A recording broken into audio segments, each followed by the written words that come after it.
என்ன நடந்தது என்பதை அறியாமல் வந்ததும் வராததுமாக வாளினை உருவி மின்னலின் கழுத்தில் வைத்திருக்கும் தனது மகன் யுவராஜனை கண்ட இருங்கோவேள் கடும் கோபத்துடன், "யுவராஜா, என்ன துணிச்சல் உனக்கு?" என அதட்டலானார். அவரது கோபத்திற்கு காரணம் இல்லாமல் இல்லை. செங்குவீரனை கைது செய்கிறேன் என புகார் சென்றவன் குருதிக் கரைகளுடன் தோல்வியுடன் திரும்பி வந்தான். வஞ்சியில் வளவனார் மகள் வானவல்லியை சிறைபிடித்து பெரும் அவப்பெயரை தேடி அவரது திட்டங்கள் அனைத்தையும் தகர்த்தெறிந்தான். தெரிந்தோ தெரியாமலோ அவன் செய்த நல்ல காரியங்களுள் ஒன்று குணக்கடலில் திவ்யனையும் கொற்கை கடலில் செங்கு வீரனையும் மூழ்கடித்து கொன்றது மட்டுமே. அதிலும் காலன் உறைந்தை கோட்டை தலைவனாக பொறுப்பேற்றுக் கொண்ட பிறகு முற்றிலும் மாற்றப்பட்டுவிட்ட பாதுகாப்பு முறைகளைக் கண்ட உறைந்தை மன்னர் காலனிடம் உள்ளதை போன்ற திறமை தன் மகனுக்கும் இருந்திருந்தால் என்றோ தமிழகத்தை தனது கைக்குள் கொண்டு வந்திருக்கலாம் என வருத்தப்பட்டு கொண்டிருந்தார். யுவராஜனின் செயல்கள் மீது இருங்கோவேலிற்கு பெரும் வெறுப்பு இருந்தாலும் அதை மற்றவர்கள் முன்பு காட்டிக்கொள்ள விரும்பாத இருங்கோ, "யுவராஜா, நம் அரண்மனைக்கு தூது தகவலோடு வேந்தனிடம் இருந்து வந்திருக்கும் சேந்தனின் தங்கையிடம் உன் வாளினை உயர்த்துவது சரியல்ல. நான் தான் விசாரித்துக் கொண்டிருக்கிறேன் அல்லவா?" என வினவினார். "தந்தையே, கோபம் வேண்டாம், இவள் யார் என்று நான் கூறுகிறேன்" என இருங்கோவிடம் கூறிவிட்டு மின்னலை பார்க்கலானான். அவளும் அவனது வாள் தனது கழுத்தில் வைக்கப்பட்டிருப்பதை பற்றியோ அல்லது அவர்களுக்கு ஏற்பட்டிருக்கும் திடீர் சந்தேகத்தை பற்றியோ எந்தவித கவலையும் கொள்ளாமல் அமைதியான முகத்துடன் சிறு புன்னகையை வரவழைத்துக் கொண்டு யுவராஜனின் விழிகளில் தனது பார்வையை நிலைக்க விட்டாள். அவளது பார்வையிலிருந்து தனது விழிகளை விலக்கிக் கொள்ளாத யுவராஜன், "அகப்பட்டுக் கொண்டோம் என்ற அச்சம் உனக்கு இல்லையா?" என வினவினான். "அச்சமா?" என பதிலுக்கு வினவினாள் மின்னல். "ஆம்." "யாரை கூறுகிறீர்கள் யுவராஜரே?" "உன்னைத்தான்." "எனக்கு அளித்திருக்கும் பணியை செய்வதில் நான் எதற்கு அச்சப்பட வேண்டும்?" "சரி, வேந்தன் எங்கே?" "அவர் எங்கே என்று மன்னருக்குத்தான் தெரியும்." "மன்னருக்கா?" என்றபடியே அவளது கழுத்தில் வைத்திருந்த தனது வாளினை நீக்கியபடியே உறைந்தை மன்னர் இருங்கோவை கவனித்தவன், "தந்தையே, வேந்தன் எங்கே? அவனை வஞ்சியிலிருந்து எங்காவது அனுப்பியிருக்கிறீர்களா?" என வினவவும் செய்தான் யுவராஜன். "இல்லையே, நான் வஞ்சிக்குத்தான் அனுப்பினேன். வஞ்சியிலிருந்து அவனைத்தான் நான் எதிர்பார்த்துக் கொண்டிருந்தேன். இதோ நம் அரண்மனை காவலர் காலனிடம் வேண்டுமானால் நீயே கேட்டுப்பாரேன். சற்று முன் நாங்கள் வேந்தனை பற்றித்தான் பேசிக் கொண்டிருந்தோம்." யுவராஜனின் விழிகள் காலனின் விழிகளை நோக்கின. அவர்கள் இருவரின் சந்தேகத்தையும் வானவல்லி திசை மாற்றிவிட்டதை கண்ட காலன் உள்ளூர மகிழ்ந்தான். அதை முகத்தில் காட்டிக்கொள்ளாமல், "ஆம் யுவராஜா, சற்று முன் மன்னர் வேந்தனை பற்றித்தான் கவலைப்பட்டு கொண்டு அவனை எதிர்பார்த்து கொண்டிருந்தார். ஆனால்" என கூறிக்கொண்டிருந்த போதே இடைமறித்த யுவராஜன், "ஆனால் வஞ்சியிலிருந்து வேந்தனுக்கு பதில் இந்த வஞ்சிக்கொடி வருகை தந்திருக்கிறாள், அப்படித்தானே?" என குறுக்கிட்டு நகைக்கலானான். "ஆமாம்" என்றான் காலன். அப்போது குறுக்கிட்ட மின்னல், "அரசே, எனக்கு ஒரு ஐயம்" என்றாள். "என்ன?" "அவரை வஞ்சிக்கு அனுப்பியவர் தாங்கள்தானா?" என சந்தேகத்துடன் வினவினாள். "நான் தான் அனுப்பினேன். அதில் உனக்கு என்ன சந்தேகம்?" என அதட்டலுடன் வினவினார் மன்னர். "மன்னிக்கவும் அரசே, அதை என்னால் ஏற்றுக்கொள்ள இயலாது. அவரை உறைந்தையிலிருந்து வஞ்சிக்கு அனுப்பியவர் நீங்களாக இருந்திருந்தால் அவர் எங்கே சென்றிருக்கிறார் என்பதையும் தாங்கள் நிச்சயம் அறிந்திருப்பீர்கள்." "எங்கே சென்றிருக்கிறான் மின்னல்?" "அவர் கூடலுக்கு சென்றிருக்கிறார்." "கூடலுக்கா?" "ஆம்." "அங்கு எதற்காக சென்றிருக்கிறான்?" "அதை தாங்கள் தான் அறிவீர்கள். எனக்கு அதை பற்றி எதுவும் தெரியாது." அப்போது குறுக்கிட்ட காலன், "வஞ்சையிலிருந்து கூடலுக்கு செல்லும் வழியில் தானே உறைந்தையும் அமைந்திருக்கிறது. அவன் கூடலுக்கு செல்லும் போது உறைந்தைக்கு வந்து சென்றால் அப்படியொன்றும் காலம் வீணாகிவிடாதே." "ஆமாம் கோட்டை தலைவரே, நானும் அவரிடம் இதே கேள்வியைத்தான் வினவினேன். ஆனால் அவர் கூடலுக்கு சென்று பாண்டிய மன்னர் தென்னவரை சந்தித்த பிறகுதான் உறைந்தைக்கு வரவேண்டும் என்ற கட்டளை இருக்கிறது என தெரிவிக்கலானார்." "நான் அப்படி எந்த கட்டளையையும் அவனுக்கு விதிக்கவில்லையே பெண்ணே. நீ யார்? வேந்தனை என்ன செய்தாய்?" என கோபத்துடன் வினவினார் இருங்கோ. அவரது வினவலில் வேந்தனை பற்றிய கவலையும் சூழ்ந்திருந்தது. "அரசே, மீண்டும் வினவுகிறேன் நான். அவரை வஞ்சிக்கு அனுப்பியவர் யார்?"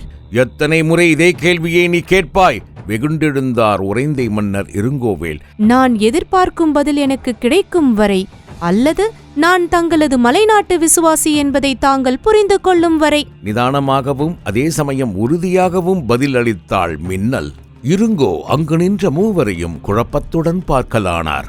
வந்தது ஆண்மகன் என்றிருந்தால் அவனது கழுத்தை திருப்பி உண்மையை பெற்றிருப்பார் இருங்கோ. ஆனால் வந்திருப்பது பெண் பிள்ளை.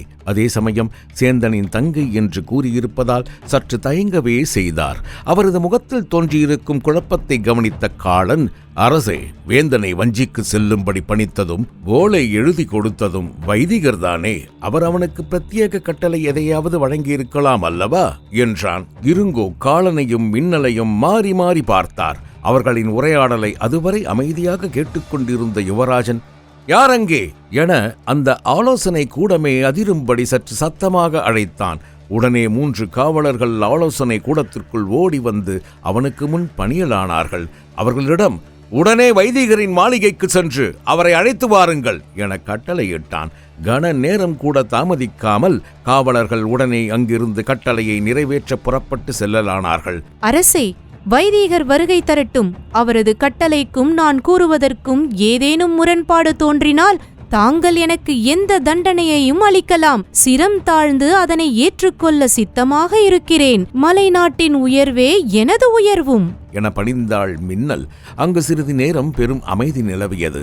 அந்த அமைதியை குலைத்தபடி, தந்தையே, நம் மலைநாட்டு பெண்களின் அசாத்திய துணிவைக் கண்டால் எனக்கு பெருமையாக இருக்கிறது என்றான் யுவராஜன். அசாத்திய துணிவென இப்போது நீ எதனை குறிப்பிடுகிறாய்? தனியொருத்தியாக வஞ்சியிலிருந்து வந்தது மட்டுமல்லாமல் எனது வாளினை தனது கழுத்தில் தாங்கியும் எந்தவித அச்சமோ அல்லது சலனமோ இல்லாமல் தைரியமாக நிற்கிறாளே, இப்பெண்ணின் தைரியத்தைக் கண்டு வியக்கிறேன் நான் என பெருமை கொண்டான் யுவராஜன். இவள் நம் சேந்தனின் தங்கை அல்லவா? அவனது தங்கை மின்னல் தைரியமாக இருப்பது ஆச்சரியப்படுவதற்கில்லை.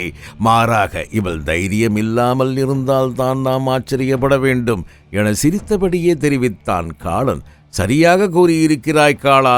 இருந்தும் நமது பிரம்மராயர் வருகை தரட்டும். அவர் வந்த பிறகே எனது மனதிற்கு தெளிவு கிடைக்கும். சரி, வேந்தன் கூறி அனுப்பிய தகவல் என்ன? மன்னரிடம் அதை தெரிவி என கட்டளையிட்டான் காளன். மன்னர்தான் அவரது பிரம்மராயர் வருகை தரட்டும் என்கிறாரே, அவரும் வந்துவிடட்டுமே என தெரிவித்தாள் மின்னல். மீண்டும் அங்கு சிறிது நேரம் அமைதி நிலவியது.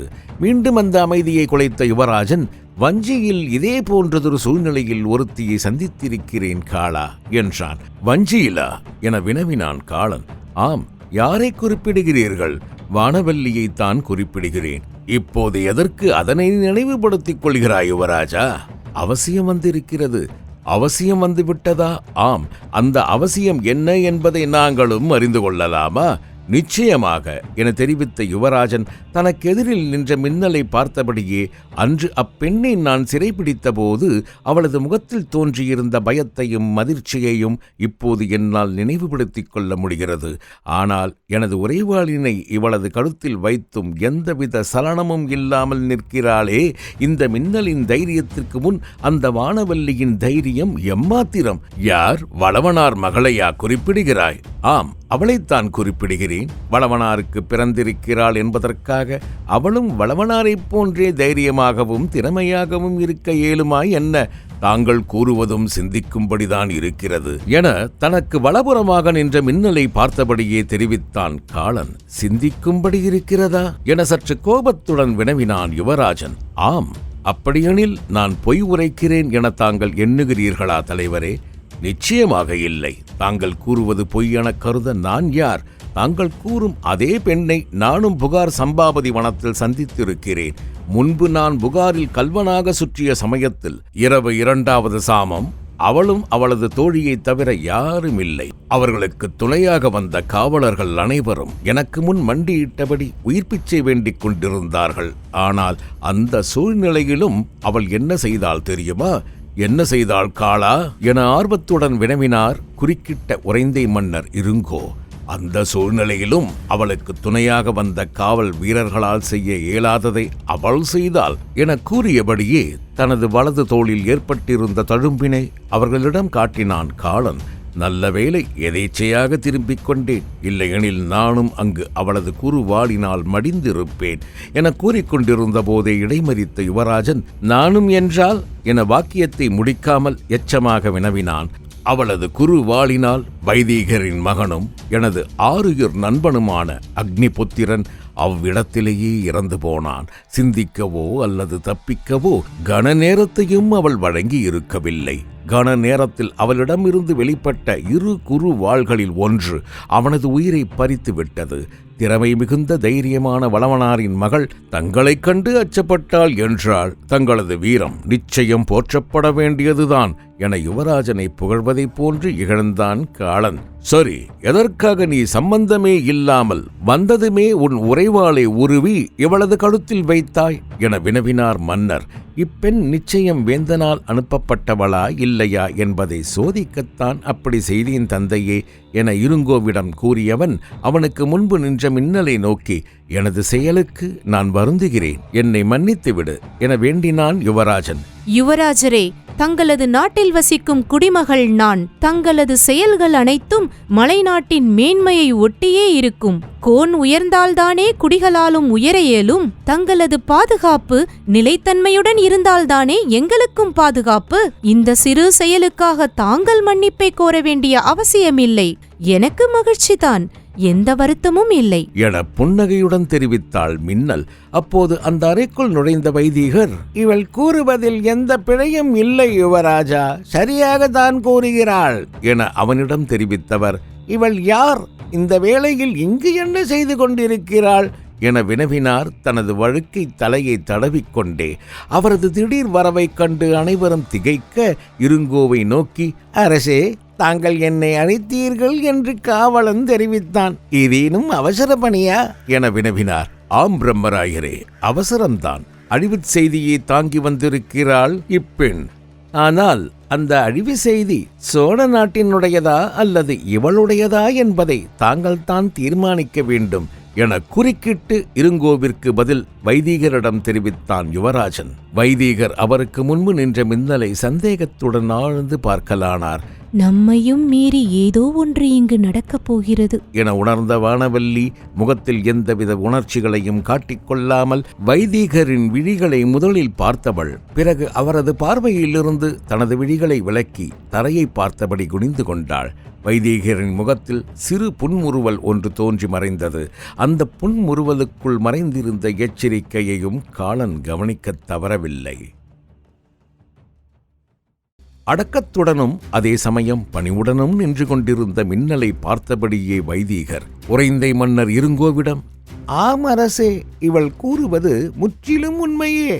கோன் உயர்ந்தால்தான் குடிகளாலும் உயர இயலும். அரச குலங்களின் பாதுகாப்பே இன்றியமையாதது.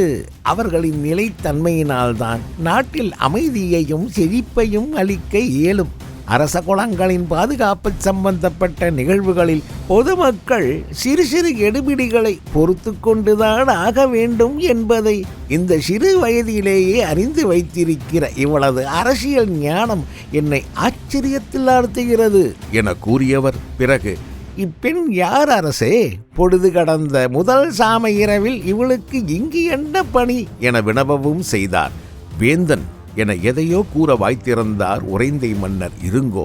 அதற்குள் குறுக்கிட்ட காளன், இவள் சேந்தனது தங்கை என பதில் அளித்தான். சேந்தனது தங்கையா? அதிர்ச்சியுடன் வினவினார் வைதீகர் பாகவதர். ஆம் வைதீகரே, நான் அவரது தங்கைதான் என பதில் அளித்தாள் மின்னல். இங்கு எதற்காக என பேசிக்கொண்டிருந்த போதே இடைமறித்த மின்னல், என் தமையன் மலைநாட்டிலிருந்து மன்னருடன் வந்திருந்தார். வீட்டினையே மறந்துவிட்டு காலத்தை கழித்துக் கொண்டிருக்கும் எனது தமையனை பற்றிய தகவல் ஏதாவது கிடைக்கிறதா என அறியலாம் என்று வந்திருக்கிறேன் என்றாள் வருத்தத்துடன். அவன் சேந்தன் மடிந்தல்லவா விட்டான்? ஆம், நானும் அப்படித்தான் கேள்விப்பட்டேன். அவர் திடீரென்று காணாமல் போய்விட்டதாக தெரிவிக்கிறார்கள். அவர் திரும்பி வருவார் என்றே நம்புகிறேன் நான். உனது நம்பிக்கை பலித்தால் எனக்கு மட்டற்ற மகிழ்ச்சியே. பார்க்கடலில் மல்லி கொண்டிருக்கும் பரந்தாமன் உனக்கு அருள் புரியட்டும். ஐயா, கொற்றவை, சேயோன், மாயோன், சம்பாபதி, மணிமேகலை என நான் நம்பிய அனைவரும் என்னை கைவிட்டு விட்டார்கள். உங்களது பரந்தாமன் மட்டுமே எஞ்சியிருக்கிறார் என சிரித்தபடியே தெரிவித்தாள் அவள். அந்த சிரிப்பில் அவளது கவலைகள் அனைத்தும் கலந்து வெளிப்படுவதை கவனித்த வைதீகர் வருந்தவே செய்தார். நீ வணங்கும் தெய்வம் வேண்டுமானால் உன்னை கைவிடலாம். ஆனால் நான் வணங்கும் கடவுள் விஷ்ணு பகவான் ஒரு நாளும் என்னை கைவிட்டதில்லை. நிச்சயம் அவரது அருளால் உனது தமையன் திரும்பி வரத்தான் போகிறான்.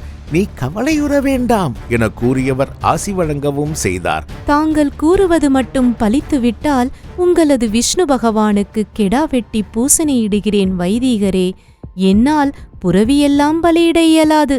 எனது தகுதிக்கு இதுவே அதிகம். மெய் மற்றும் மனத்தால் மட்டுமே இறைவனை தொழுதால் போதுமானது பெண்ணே. பக்தியில் பாரபட்சம் கிடையாது, கவலை வேண்டாம் என்றார் வைதீகர். இறந்துவிட்ட சேந்தன் அவனை தேடி வந்திருக்கும் அவளது தங்கை என இருவரையும் பற்றிய கவலை உறைந்தை மன்னர் இருங்கோ, யுவராஜன், வைதீகர் பாகவதர் ஆகியவர்கள் மூவரையும் சூழ்ந்திருந்ததால் அவ்விடத்தில் ஒரு இறுக்கமான அமைதி நிலவியது. அந்த இறுக்கமான அமைதியை கலைக்க மின்னல் மற்றும் காலன் என இருவருக்கும் விருப்பம் இருக்கவில்லை. இந்த அமைதி எவ்வளவு நேரம் நீடிக்கிறதோ அவ்வளவு களவு தங்களுக்கு அனுகூலம் உண்டு என எண்ணிய இருவரும் அமைதியாகவே நிற்கலானார்கள். திடீரென்று எதையோ நினைத்து கொண்ட வைதீகர் பிரம்மராயர், அரசே, நாம் தொடங்கி இருக்கும் யுத்தம் வெற்றிகரமாக முடிந்து நமது நோக்கம் நிறைவேற கடுமையான விரத நோன்புகளை தொடங்கி இருக்கிறேன். காலையிலிருந்து அன்னம் நீர் என எதுவும் பல்லில் படாமல் இந்திரனுக்கு விரதம் இருப்பதால் சோர்வாக உணர்கிறேன். தங்களுக்கு ஆட்சேபனை இல்லையெனில் நான் அமர்ந்து பேசலாமா என வினவியபடியே அருகில் கிடந்த இருக்கையை நோக்கி சென்றார் வைதீகர் பாகவதர். உறைந்தை மன்னர் இருங்கோவில் முதலில் ஆசனத்தில் அமர அவரை தொடர்ந்து வைதீகரும் அமர்ந்து கொண்டார். அமர்ந்தவர் கண்களை மூடியபடி மந்திரத்தை உச்சரிக்கலானார். சிறிது நேரம் கழித்து கண் விழித்தவர் அவருக்கு முன் நின்ற காலனிடம், காளா, அறைக்குள் நுழையும் போது அக்னிபுத்திரன் என்று என் மகனை பற்றி எதையோ கூறிக்கொண்டிருந்தாயே, எதற்காக என வினவினார். ஐயா, நம் யுவராஜர் வளவனார் மகளையும் சேந்தனின் தங்கையையும் ஒப்பிட்டு பேசிக் கொண்டிருந்தார். அப்போதுதான் வளவனாரின் மகள் வானவல்லி எவ்வளவு அபாயகரமானவள் என்பதை தெரிவிப்பதற்காக எனது நண்பன் அக்னிபுத்திரனை பற்றியும் பேச நேர்ந்தது என கூறிக்கொண்டிருந்த போதே குறுக்கிட்ட வைதீகர் கடும் கோபத்துடன், என் மகனை அவள் தனது குருவாளால் கொன்று சம்பாபதில் வனத்தில் வீழ்த்திவிட்டாள். ஆதலால் அவள் பெரும் அபாயகரமானவள் என்று நீ தெரிவித்தாயா காளா என கூறியபோது அவரது விழிகள் இரண்டும் கன நேரத்தில் சிவந்து விட்டிருந்தன. உதடுகள் துடித்தன. என்ன பதிலை கூறி வைதீகரை அமைதிப்படுத்தலாம் என எண்ணிக்கொண்டு உறைந்தை மன்னரும் யுவராஜனும் குழப்பத்துடன் இருக்க, காளா, ஒன்றை மட்டும் நினைவில் கொள். எனது மகன் பெரும் வீரன். நேருக்கு நேர் எதிர்கொண்டு அவனை ஒரு நாளும் அப்பெண்ணால் வீழ்த்தி இருக்க இயலாது. இருளில் எதிர்பாராத நேரத்தில் குருவாளினை செலுத்தி வஞ்சகமாக எனது மகனை அவள் கொன்றுவிட்டாள். அதற்கு அவள் என்றாவது ஒரு நாள் பதில் கூறியே ஆக வேண்டும் என கூறிக்கொண்டு இடையில் இருந்த குருவால் ஒன்றை எடுத்து உயர்த்தி பிடித்தார். அந்த குருவாளானது விளக்கு வெளிச்சத்தில் நன்கு பளபளத்தது. அந்த வாளினை விட அவரது முகமானது பயங்கர விகாரத்தோடு காணப்பட்டது. யுவராஜனை மணந்து உறைந்த இளவரசியாக அவள் வீற்றிருந்தால் ஒருவேளை அவளை நான் மன்னித்திருப்பேன். இப்போது அதற்கான வாய்ப்பும் இல்லாமல் போய்விட்டது. எனது மகனை கொன்றவளை நான் நிச்சயம் பழிவாங்கியே தீருவேன் என அரசர் இருப்பையும் மறந்து ஆத்திரத்தில் பேசலானார். அங்கு மீண்டும் அமைதி நிலவியது. வைதீகரால் ஏற்பட்டிருந்த அந்த அமைதியை குலைக்க யாரும் விரும்பவில்லை. சில கண நேர அமைதிக்குப் பிறகு வைதீகர், அரசே, என்னை மன்னிக்கவும், உணர்ச்சி வசப்பட்டு விட்டேன். சரி, திடீரென்று என்னை அழைத்து வர சொல்லி கட்டளையிட்டிருக்கிறீர்களே, ஏதேனும் அவசர பணியா என வினவினார் நிதானத்துடன். ஆம் பிரம்மராயரே, அவசர பணியை முன்னிட்டே உங்களை வரவழைக்க வேண்டியதாகிவிட்டது. கட்டளையிடுங்கள் அரசே. பிரம்மராயரே, வேந்தனுக்கு தாங்கள் அளித்த கட்டளை யாதென அறிந்து கொள்ளலாமா? நான் பெரும் குழப்பத்தில் இருக்கின்றேன். தங்களது அனுமதியுடன் தானே வேந்தனிடம் ஓலையை கொடுத்து வஞ்சிக்கு அனுப்பியிருக்கிறேன். இதில் என்ன குழப்பம்? நமக்கு எதிரில் நிற்கிறாளே, இவள் யாரென்று தெரியுமா? சேந்தனது தங்கை என்று தானே கூறினீர்கள்? ஆம், இவள் சேந்தனது தங்கைத்தான் பிரம்மராயரே. குழப்பம் அதில் இல்லை. அதில் இல்லையா? ஆம். பிறகே அதில் கூறுகிறேன். வேந்தன் எப்போது தகவல் அனுப்பினாலும் ஓலை வழி மூலமே தகவலை அனுப்பியிருக்கிறான். ஆம், அதுவே நமது ரகசிய சங்கேதமும் கூட. வேந்தன் அனுப்பியதாக கூறிக்கொண்டு முத்திரை மோதிரத்துடன் வந்த பல ஒற்றர்களை நாம் சிறையும் படுத்திருக்கிறோம். ஆம் அரசே, இது நடைமுறை பழக்கம்தானே. இதில் குழப்பமடைய என்ன இருக்கிறது? குழப்பம் மட்டுமல்ல, பெரும் தர்ம சங்கடத்திலும் அகப்பட்டுள்ளேன். தர்ம சங்கடத்திலா? ஆம் பிரம்மராயரே என கவலையாக பதிலை அளித்தார் உறைந்தை மன்னர் இருங்கோவேள். காளா, எதற்கு நீ இப்போது வாயை மூடிக்கொண்டு இருக்கிறாய்?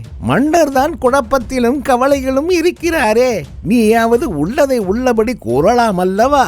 தங்களது உத்தரவு ஐயா என பணிந்த காளன், பிரம்மராயரே, இதுவரை வேந்தன் அனுப்பியதாக நுழைந்த ஒற்றர்கள் அனைவரும் ஆண்மகன்கள். ஆதலால் அவர்களை மிரட்டி அடித்து அவர்கள் சோழ நாட்டு மற்றும் அழுந்தூர் ஒற்றர்கள்தான் என்ற உண்மையை அவர்களின் வாயாலேயே ஒப்புக்கொள்ள வைத்துவிட்டோம். அதற்கு இப்போது என்ன வந்தது காளா? மன்னரும் நீயும் ஒரே தகவலை மாற்றி மாற்றி கூறுகிறீர்கள். என் பிராணனையை வாங்காதே காளா. ஐயா, கோபம் வேண்டாம். சற்று பொறுமையாக நான் கூறுவதை நீங்கள் கேட்கலாமே. சரி, கூறு, பொறுமையாகவே கேட்கிறேன். வஞ்சிக்கு சென்ற வேந்தனிடமிருந்து செய்தி வந்திருக்கிறது. வேந்தன் செய்தி அனுப்பியிருக்கிறானா? எப்போது அனுப்பினான்? சேரமான் போர்க்கட்டளையை பிறப்பித்து விட்டாரா? நமது படையை நாம் எப்போது நகர்த்துகிறோம்? அவரது குரலில் உற்சாகம் பெருகியது. ஐயா, தாங்கள் பண்டிதர், பல நூல்களையும் ஏக காலத்தில் கற்ற பெரும் மகான். சிறிது நேரம் உணர்ச்சி வசப்படாமல் சரி, மேலே கூறு என கட்டளையிட்டார் வைதீகர் பாகவதர். வேந்தனிடமிருந்து செய்தி வந்திருக்கிறது. ஆனால் அதில் ஒரு பிரச்சனை. என்ன? வேந்தனது ஓலைக்கு பதில் அவனது முத்திரை மோதிரம் மட்டுமே ஆதாரமாக இருக்கிறது. முத்திரை மோதிரத்தை அடையாளமாக வைத்து வாய்மொழி மூலமாகவே செய்தி அனுப்பப்பட்டிருப்பதாக வஞ்சியிலிருந்து வந்திருக்கும் தூதுவர் தெரிவித்தார். சந்தேகமே இல்லை காளா, அவன் ஒற்றன்தான்.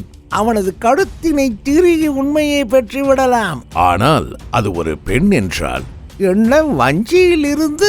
ஆமாம் பிரம்மராயரே, வஞ்சியிலிருந்து வஞ்சிக் கொடித்தான் வந்திருக்கிறாள் என குறுக்கிட்டான் யுவராஜன். வஞ்சிக் கொடி மட்டுமல்ல வைதீகரே, வந்திருப்பவள் வேந்தனை தன் அத்தான் என்றும் சேந்தனை தன் தமையன் என்றும் சொந்தம் கொண்டாடினாள். அவளை என்ன செய்து விசாரிப்பது என திடமாக வினவினான் காளன். வைதீகரின் புருவங்கள் இரண்டும் ஆச்சரியத்தில் உயர்ந்தன. வியப்புடனே அவருக்கு முன் பணிவுடன் நின்ற மின்னலை கவனித்தார் உறைந்தை மன்னர் இருங்கோ. பிரம்மராயரே, எனது சங்கடம் இப்போது தங்களுக்கு புரியும் என நம்புகிறேன் நான் என்றார்.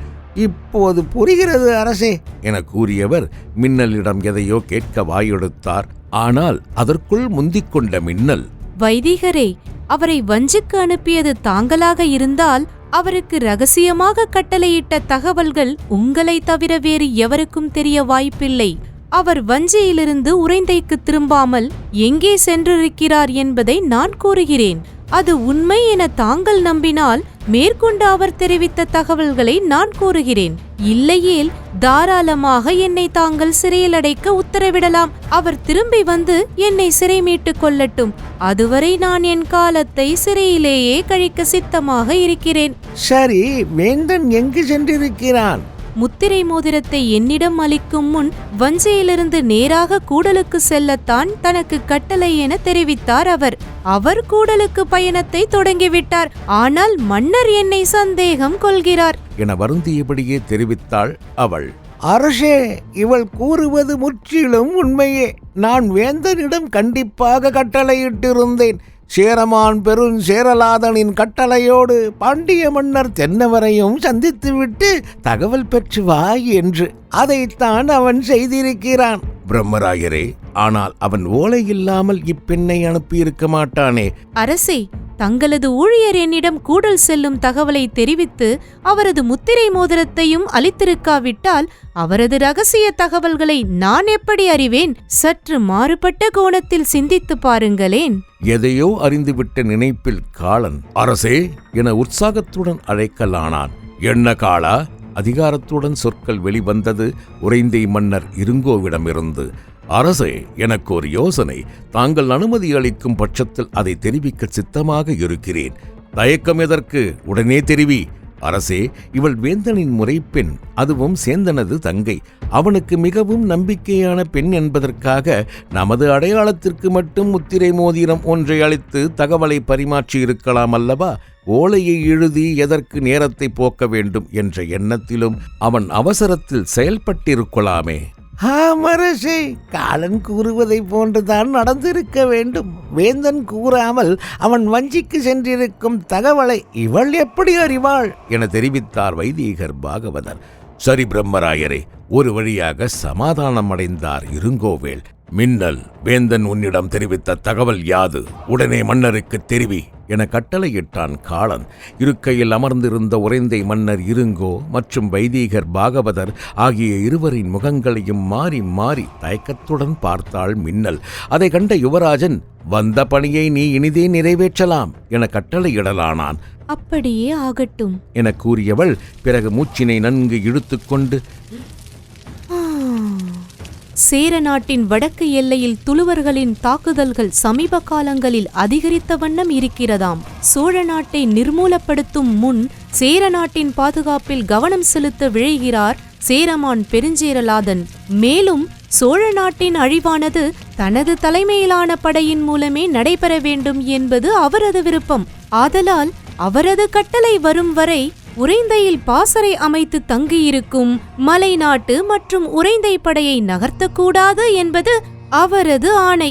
நமது மொத்த படைகளும் புகாரை முற்றுகையிட்டிருக்கும் சமயத்தில் கலிங்க மன்னன் காரவேலனை போன்று சேர நாட்டிற்குள் துளுவர்கள் நுழைந்துவிட்டால் பெரும் ஆபத்து ஏற்பட்டுவிடும் என தயங்குகிறாராம் சேர மன்னர்.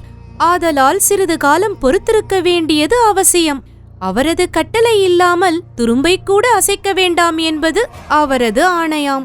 வேந்தன் கூறிய தகவலை மின்னல் கூறி முடித்த போது அவ்விடத்தை மட்டுமல்லாமல் அங்கிருந்தவர்களின் மனத்திலும் பெரும் வெறுமை ஒன்று சூழ்ந்து கொண்டது. அப்படிப்பட்ட தகவலை அங்கிருந்தவர்கள் யாருமே எதிர்பார்த்திருக்கவில்லை. காளன் கூட மின்னலிடமிருந்து இப்படிப்பட்ட தகவலை எதிர்பார்த்திருக்கவில்லை. ஆதலால் அவனும் அதிர்ச்சியின் உச்சத்தில் நின்று தடுமாறி கொண்டிருந்தான். அப்போது அவையின் மௌனத்தை கலைத்த காளன், அரசே, கட்டளையிடுங்கள். சேரனது துணை இல்லாமலே நான் நமது படையுடன் புகாரை வென்று தங்கள் பாதங்களுக்கு சமர்ப்பிக்கிறேன் என்ற வார்த்தையை மட்டும் தெரிவியுங்கள். மற்றவர் துணையை எதிர்பார்த்து நாம் நமது காலத்தை வீணடிக்க வேண்டாம். தாமதிக்கும் ஒவ்வொரு கணமும் புகாரில் சோழ இளவல் தனது வலிமையை அதிகரித்துக் கொள்ள சந்தர்ப்பத்தை அளிக்கிறோம். இது பெரும் ஆபத்து. நாம் ஒருபோதும் முன்வைத்த காலை பின்வைக்க கூடாது. சேர மற்றும் பாண்டிய படைகள் இல்லாமலே நாம் திட்டமிட்டபடி நமது தாக்குதலை தொடங்குவோம் என வெகுண்டெழுந்தான். காளனிடமிருந்து உறைந்தை மன்னர் இருங்கோவேள் மேற்கண்ட முழக்கத்தை எதிர்பார்த்திருக்கவில்லை. மாறாக அவரது புதல்வன் யுவராஜனிடமிருந்தே இப்படியானதொரு உணர்ச்சி மிகுந்த ஆவேசத்தை எதிர்பார்த்தார். ஆனால் அவனோ எதிரில் நின்ற கொடி மின்னலை பார்த்தபடியே நின்று கொண்டிருந்தான். வைதீகர் பாகவதர், காளா, இப்படிப்பட்ட சமயங்களில்தான் நாம் நமது நிதானத்தை கடைபிடிக்க வேண்டும். நம்மை வழி நடத்துபவர் சேரமான் பெருஞ்சேரலாதன். அவரது கட்டளையை தலைமேற்கொண்டு நிறைவேற்றுவது நமது கடமை. இன்னும் சிறிது காலம்தானே காளா, பொறுத்திருப்போம். நாம் நகரும் போது சோழ நாட்டின் அழிவு தொடங்கிவிடும் என நம்பிக்கையுடன் தெரிவித்தார். அரசே, இன்னொரு தகவலையும் தெரிவித்தார் அவர். என்ன தகவல்? சோழ நாட்டு சம்பந்தப்பட்ட செய்திகள் அனைத்தும் அவரது மூலமாகவே பரிமாறப்பட வேண்டும் என்பதும் சேரமானின் கட்டளையாம். கூடலில் பாண்டிய மன்னரை சந்தித்த பிறகு அவர் உறைந்தைக்கு வருகிறாராம். அப்போது அவர் முழு போர்த்திட்டத்தையும் தங்களிடம் கூறி தங்களிடமிருந்து தகவலை வஞ்சிக்கு பெற்று செல்வார். சேரமானின் அடுத்த கட்டளை அவர் மூலம் வரும் வரை மலைநாட்டு படைகளுக்கு வேண்டிய பயிற்சிகள் மேலும் அளிக்கப்படட்டும் என்றார் என தெரிவித்தாள் அவள். அங்கிருந்தவர்கள் அனைவரும் மின்னலையை அதிர்ச்சியுடன் பார்க்கலானார்கள். அரசே, தென்னாடுகளில் கோடை மழை தொடங்கவிருப்பதால் பெருகும் காட்டாறு மற்றும் ஓடைகளின் இடையூறால் பயணம் சில காலங்கள் தாமதமாகவும் வாய்ப்பிருக்கிறது என்றும் தெரிவித்தார் அவர் என தொடர்ந்து கூறினாள் மின்னல். அப்படியெனில் அடுத்து வேந்தன் வந்து தகவலை கூறிய பிறகுதான் நாம் நமது அடுத்த கட்ட பணிகளை தொடங்க முடியும், அப்படித்தானே என வினவினான் யுவராஜன். ஆமாம் யுவராஜரே, என்னிடம் அவர் கூறிய தகவல்களிலிருந்து நான் இதைத்தான் ஊகிக்கிறேன். தந்தையே, கட்டளையை மட்டுமிடுங்கள். நானே நாளை காலை சேரமான் பெருஞ்சேரலாதனை சந்தித்து அனுமதி பெற்று வருகிறேன் என வேண்டினான் யுவராஜன். அவனது வேண்டுகோளை கேட்டு பெரிதும் மகிழ்ந்த இருங்கோ பெருமையும் அடைந்தார். அவரது முகத்தில் கன நேரத்தில் தோன்றியிருந்த பெருமை சாயலை காளனும் கவனிக்கலானான். அவனைப் போன்றே மின்னலும் கவனித்தாள். அப்போது வைதீகர் யுவராஜனிடம், துளுவர்கள் மிகவும் தொல்லை பிடித்தவர்கள். அவர்களை முதலில் நம் சேர அரசர் அடக்கட்டும், பிறகு சோழ நாட்டை நாம் அடக்குவோம். அவரது கட்டளைகளை நாம் ஒரு நாளும் மீறுவதற்கில்லை, பொறுத்திருப்போம் என தீர்க்கமாக தெரிவித்தார். வைதீகரின் கட்டளை யுவராஜனுக்கு பெரும் ஏமாற்றமாக இருந்தது. சரி, வேந்தன் தெரிவித்த தகவல்கள் இதுதானா அல்லது இன்னும் ஏதேனும் மிச்சம் இருக்கிறதா என வினவினார் உறைந்தை இருங்கோவேல். இன்னும் ஒன்று மிச்சம் இருக்கிறது. இன்னும் ஒன்றா? ஆம். என்ன அது? அது என தயங்கினாள் மின்னல். தயக்கம் எதுவும் வேண்டாம் மின்னல், நீ சேந்தனது தங்கை என்பதை நினைவில் கொள். எதையும் தயங்காமல் நீ வெளிப்படுத்தலாம். மன்னரை நீ ஒருமுறை சந்தித்தால் போதும், அதன் பிறகு உன் வறுமை அனைத்தும் தீர்ந்துவிடும். எனது நண்பன் சேந்தனை போன்று அரசப்பணி செய்து இறப்பதே எனது நோக்கம். என் பணியை துறந்து நான் மீண்டும் குடும்பத்தோடு ஐக்கியமாவது என்பது இயலாத காரியம் எனவும் தெரிவித்தார் அவர். பிரம்மராயரே, வேந்தனையும் சேந்தனையும் நினைத்தால் எனக்கு பெருமையாக இருக்கிறது என மகிழ்ந்தார் உறைந்தை மன்னர் இருங்கோவேல். ஆனால் அவர்களை எண்ணி நான் வருத்தப்படுகிறேன் அரசே. மகனை பிரிந்த வயதான தந்தையை தாங்கள் தனியாக, அதுவும் வறுமையான காலத்தில் கவனித்ததுண்டா? பசியினால் நீரை மட்டுமே பருகி காலத்தை கழிக்கும் கொடுமையை தாங்கள் அனுபவித்ததுண்டா? நான் அனுபவித்திருக்கிறேன். ஆதலால் தான் நான் என் தமையனையும் அவரையும் முற்றிலும் வெறுக்கிறேன். இப்போது கூட மன்னரை சந்தி, அவர் உனது வறுமையை போக்குவார் என தெரிவித்த ஒரே காரணத்தினால்தான் அவர் அளித்த தகவல்களை தாங்கி இங்கு வந்திருக்கிறேன். மற்றபடி அவர்களை பற்றி பெருமையடைய எதுவுமே இல்லை. மின்னல் கூறிய சொற்கள் அங்கிருந்த அனைவரையுமே வாட்டி வதைத்தது. இப்படிப்பட்ட பதிலை மன்னர் இருங்கோ எதிர்பார்க்கவில்லை. அதுவும் தனது நம்பிக்கைக்குரிய வேந்தன் மற்றும் சேந்தனின் குடும்பத்திற்கா இப்படி ஒரு நிலை என எண்ணி வருந்தவே செய்தார். வருத்தத்துடனே, உனது குடும்பத்தை அழைத்துக் கொண்டு நீ உறைந்தைக்கு வந்துவிடேன், எந்த கவலையும் இல்லாமல் நீ இங்கு வாழலாம் என கூறிக்கொண்டிருந்த போது இடைமறித்த மின்னல், மன்னிக்க வேண்டும் அரசே, நான் தங்களிடம் எதிர்பார்த்தது உதவியை மட்டுமே, மாறாக தஞ்சத்தை அல்ல. பட்டினி கிடந்து உயிர் போனாலும் அது எனது தந்தை வளர்த்த என் நாட்டில்தான் போக வேண்டும். நான் கிளம்புகிறேன். நான் வந்த பணி நிறைவடைந்து விட்டது என கூறியவள் அவர்களை சட்டை செய்யாமல் விடுவிடுவென்று நடக்கத் தொடங்கினாள். அவள் செல்வதை கண்ட மன்னர் ஆசனத்தில் இருந்து எழுந்து நில் மின்னல் என கட்டளையிடலானார். மன்னரது கட்டளையை கேட்ட அடுத்த கணமே மின்னல் நகராது சிலையென நின்றாள். நம் மலைநாட்டு மக்கள் மானத்தில் சிறந்தவர்கள் என்பதை நிரூபித்து விட்டாய் மின்னல். உன்னை நினைத்து பெருமைப்படுகிறேன் நான் என கூறியவர் மின்னலிடம் சென்று அவளது முகத்தையே சில கண நேரங்கள் உற்று பார்த்து கொண்டிருந்தார். பிறகு தனது கழுத்தில் அணிந்திருந்த ரத்தின மாலை ஒன்றை கழட்டியவர், இதை பெற்றுக்கொள் மின்னல், இது உனது வறுமையை போக்கும். இதை கொண்டு ஒரு பட்டினத்தையே உன்னால் விலைக்கு வாங்கிவிட இயலும். இதை எடுத்துக்கொண்டு செல் என நீட்டினார் உறைந்தை மன்னர் இருங்கோ. தயக்கத்துடனே நின்று கொண்டிருந்தாள் மின்னல். தயக்கம் வேண்டாம், பெற்றுக்கொள் என அதிகாரத்துடன் கட்டளையிட்டார் மன்னர். மன்னரிடமிருந்து ரத்தின மாலையை வாங்கிய மின்னல் அதையே ஆச்சரியத்துடன் பார்த்து கொண்டிருந்தாள். அவளது வியப்பை கவனித்த மன்னர், வியப்பு வேண்டாம் மின்னல், இது மலைநாட்டு வேளிர்கள் அணையும் பாரம்பரிய ரத்தின மாலை. இதற்கு தனி மதிப்பு உண்டு. இதை உனக்கு வழங்குவதில் நான் பெருமிதமடைகிறேன் என மகிழ்ச்சியுடன் தெரிவித்தார். அவருக்கு தனது நன்றியை தெரிவித்த மின்னல் அவரது ரத்தின மாலையை இடையில் பத்திரமாக சொருகிக் கொண்டாள்.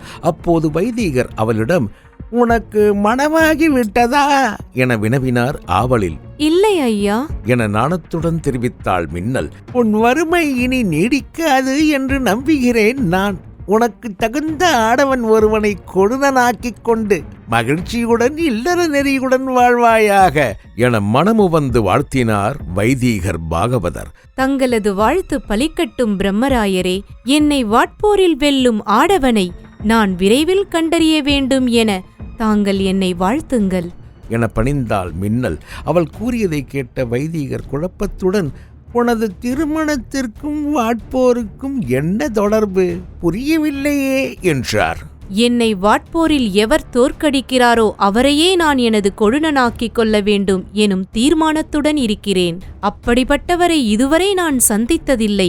உங்கள் ஆசிப்படி அது விரைவில் நிறைவேறட்டும் என தரையை பார்த்தபடியே அடக்கத்துடன் தெரிவித்தாள் மின்னல். உன்னை வெல்வது அவ்வளவு கடினமா என குறுக்கிட்ட யுவராஜன் ஏளனத்துடன் வினவினான். யுவராஜருக்கு என் வீரத்தின் மீது சந்தேகம் இருந்தால் அவரே பரிசோதித்து பார்த்து விடலாமே.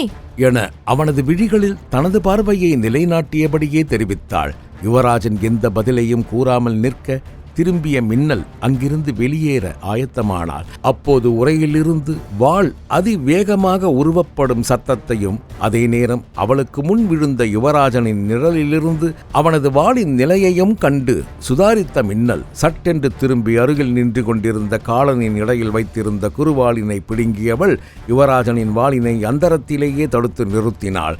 யுவராஜனின் நீண்ட பெரும் வாளினை தனது சிறு குறு வாளினை கொண்டு அந்தரத்திலேயே தடுத்து நிறுத்திவிட்ட மின்னலின் திறத்தைக் கண்டு அங்கிருந்தவர்கள் பெரிதும் ஆச்சரியமடைந்தார்கள். அவர்களது புருவங்கள் அனைத்தும் உயர்ந்தன. இவ்வளவு நேரம் சரியாக செயல்பட்டவள் திடீரென்று தனது குறுவாளினால் யுவராஜனின் வாளினை தடுத்து தவறு செய்துவிட்டாளே என எண்ணி வருந்தினான் காலன். வானவல்லியும் நான் கணநேரத்தில் சுயநினைவை இழந்துவிட்டேனே என எண்ணி கலவரமடைந்தாள். இருவரும் தங்களது மனதில் சுழன்றடித்த எண்ண அலைகளை முகத்தில் காட்டிக்கொள்ளாமல் திடத்துடனே அடுத்து என்ன செய்ய வேண்டும் என எண்ணி சிந்திக்கலானார்கள். அப்படி சிந்தித்தாலும் எதிரில் நிற்கும் உறைந்தை மன்னர், யுவராஜன் மற்றும் வைதீகர் பாகவதர் மூவரும் சிந்திப்பதற்கு சிறிதும் காலமளித்து விடக்கூடாது என்பதில் கவனமாக இருந்த மின்னல், யுவராஜரே, எனது தமையனும் என் அத்தானும் எனக்கு வேண்டிய தற்காப்பு பயிற்சிகளை கசடில்லாமல் கற்றுக் கொடுத்திருக்கிறார்கள் என்பதை நான் இங்கு மீண்டும் கூறிக்கொள்ள விழைகிறேன். தாங்கள் என்னை சோதிக்க வேண்டிய அவசியமில்லை என கூறிக்கொண்டே யுவராஜனின் வாளிலிருந்து தனது குறுவாளை தனியாக உருவியவள் காலனிடம், கோட்டை தலைவரே, அனுமதியில்லாமல் தங்களது இடையிலிருந்து தங்களது குறுவாலை உருவி பெரும் தவறினை இழைத்துவிட்டேன். தயை கூர்ந்து என்னை தாங்கள் மன்னிக்க வேண்டுகிறேன் என பணிந்தபடி அவனிடம் குறுவாளை நீட்டினாள். உனது துணிச்சல் என்னை பிரமிக்கச் செய்கிறது. உனது வீரத்திற்கு பரிசாக இந்த குறுவாளை நீயே வைத்துக்கொள். இந்த உறைந்தை பட்டினத்தின் காவல் தலைவனின் குறுவாள் உனக்கு எப்போதும் துணையிருக்கட்டும். தக்க சமயத்தில் இது நிச்சயம் உதவும் என கூறி அதை அவளிடமே திருப்பி அளித்தான் காலன். தங்களது பெருந்தன்மை யாருக்கும் வாய்க்காது தலைவரே என கூறியவள் அவனது குறுவாளினை இடையில் செருகி துணிகளுக்கிடையில் மறைத்தபடி, நான் புறப்படுகிறேன் அரசே என கூறியபடி அங்கிருந்து புறப்பட ஆயத்தமானாள்.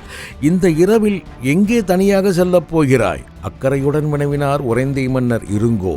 தெரியவில்லை அரசே, புறப்படுவதுதான் நல்லது என கருதுகிறேன். நான் இரவு அரண்மனையிலேயே தங்கி நாளை நீ புறப்படலாமே.